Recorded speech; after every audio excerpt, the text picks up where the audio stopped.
Assalamualaikum warahmatullahi wabarakatuh. Nama saya Anissa Adah Zahra, semester 2A. Di sini saya akan melanjutkan dan mereview kembali materi yang telah disampaikan oleh dosen Dr. Emerendi Aridayandi SHMH di pertemuan ke-10. Masih tentang hukum pidana, yaitu sifat melawan hukum. Nah, sifat melawan hukum itu terdiri dari dua. Yang pertama yaitu melawan hukum formil dan melawan hukum material. Melawan hukum formil yaitu perbuatan itu bersifat melawan hukum apabila dirumuskan sebagai TP dalam undang-undang dan diberikan sanksi.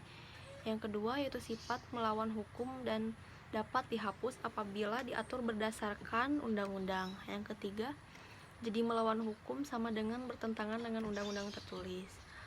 Nah, kalau melawan hukum material itu terbagi menjadi 3. Yang pertama bukan hanya berdasarkan undang-undang tertulis saja, tetapi juga berdasarkan asas-asas hukum yang tidak tertulis atau living law. Yang kedua yaitu sifat melawan hukum dapat dihapus berdasarkan undang-undang dan aturan atau hukum yang tidak tertulis. Yang ketiga yaitu jadi melawan hukum sama dengan bertentangan dengan undang-undang atau hukum tertulis dan hukum tidak tertulis atau kebiasaannya.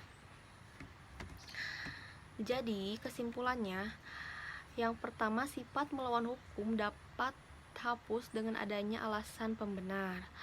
Yang kedua, menurut sifat melawan hukum formil, alasan pembenar hanya dapat diambil berdasarkan hukum tertulis.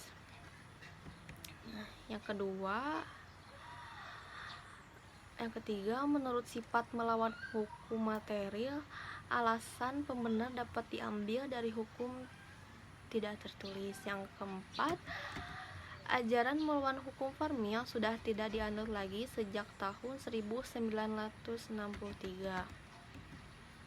Nah, dan yang terakhir, yang menentukan adanya alasan pembenar di luar undang-undang adalah hakim. Apabila terjadi pertentangan antara hukum tertulis dan hukum tidak tertulis.